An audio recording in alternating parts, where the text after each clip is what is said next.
Adam, what can you tell us about the team this afternoon? What would you like to know? How many ruck are you playing? You're playing 3, 2, 1? We'll play our best 22, and that's available. So we're getting quite light on. So we'll lose Ellis, and last week we performed well with what we had, so we'll be pretty close to that side. What about Coxie? Would he be rested, or you play him as well? No, he'll play. Is Mark going to travel and test him over there with his car? Sorry? No, he won't travel. So there's a couple. He'll work it. Who are the front runners to, well, you probably already know, but who's going to replace Ellis? Who are some of the names you can make? The 3 emergencies that will get announced in a few hours. This is difficult, guys, because the team doesn't get announced for a few hours, so we'll let that wait. But obviously there's the obvious guys who are available playing East Perth are up for contention. When you play the Bombers, is there anything you have to take into account? Because they're bigger midfield, I suppose Watson and Goddard and those sort of guys, do you maybe to pick another big midfielder? Yeah, it's probably more about the way they play rather than their personnel, and what they've been able to do for most of the year. So, and how they move the ball and how they've developed defensively as well. So at their best, they're very, very hard to score against, and they control the ball well. Nick Nat's right to go, Adam. It's all good. Yeah. He's been sore, no doubt, at stages, but playing the 3 tours last week probably helped him a little bit manage his way through the game. If you were out of the finals contention, would he still be playing? No, touch and go. Yeah, that's an interesting question. I can't answer that because we're still in contention. Are you a bit surprised about the way the boys have played over the last couple of weeks, or have you sort of felt that's been coming all season? We've been training a lot on some technique things that we've identified as areas of improvement. What's happened the last few weeks is we've won our own ball, defended well, and then the ball movement sort of flowed from there. So those 3 areas, the 3 basic areas of football, we've been working on quite heavily, and the last 2 weeks have been pleasant. The scores per inside 50 have gone through the roof in those 2 weeks. Is that a nice indication for you that something's clicked and it's coming together as you'd like? Yeah, I've questioned our forward line and their performances this year, but I think it obviously hand in hand with delivery as well. So they've had good delivery the last few weeks. I don't think we took too many marks inside 50 last week. I think it was 7 or 8. So, but the flow was pretty good, and we used the ball pretty well. But once again, I think we won the contested ball by 20 odd. When we do that, we're going to be every chance. Are you looking at this as an elimination final? Is this pretty much season on the line? Oh, the last 2 weeks have been that as well. So every week's potentially our last game where we're available for finals. So we just have to win to be alive. How have you gone with the short break? How's it stood up? Yeah, it's been a difficult week to manage a 6-day break. Eddie had in a big game, so we've been pretty light on the track, and our numbers are really light as well. So we've really pulled back a little bit. Just back when you're on the side's form the last 2 weeks, how do you ensure complacency doesn't creep in terms of we're just assuming we're back on a roll now? It's still been... Yeah. We've played 2 good games in a row. I hope the players don't think that's any type of achievement. Really, it's they're events at the moment. We need to make it a pattern, and it takes more than 2 weeks. So they should have confidence about what we've achieved, but I don't think they're satisfied. What's your basic message to them? It won't change. 3 or 4 weeks ago, we sort of embarked on the finishing off the year well and doing some basic KPIs that we've set out as a group and based around winning your own ball. It's really simple, what we're going through at the moment, but it's paying off a little bit. Outside of the club, there's a lot of excitement building among fans and whatnot. What's it like inside the club? Yeah, we acknowledge the excitement, and I've been really astounded by the support that the members and fans give us.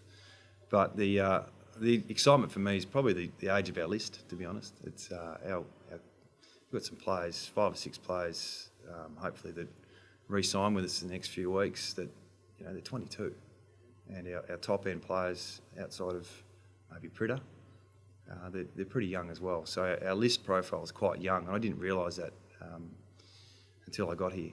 The talent we do have at the lesser age group.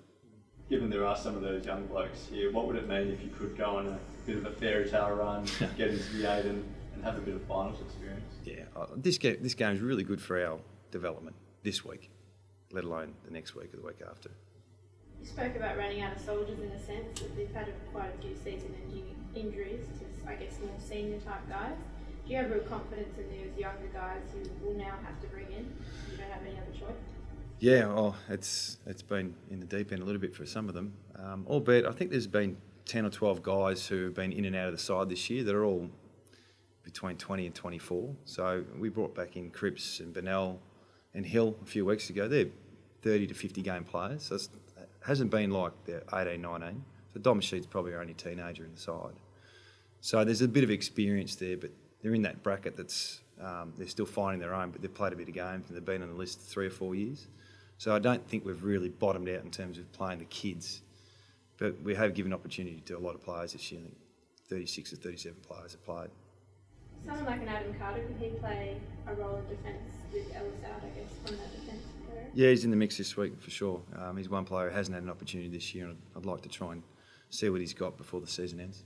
You touched on the re-signing of Hutchins in college. You mentioned a month back about the search for midfield depth. How impressive have you been with Mark's development over the last month in particular? Well, he's in a really important stage of his career, learning the craft of the best in the competitions the best way, and to play on Pendlebury and Dangerfield and Hanley. There was someone else there in the middle of that. Cochin, what a great learning experience. So we feel like he's going to probably push through that in the long run and develop it into his own midfield capabilities. But at the moment, he's learning a lot from those blokes.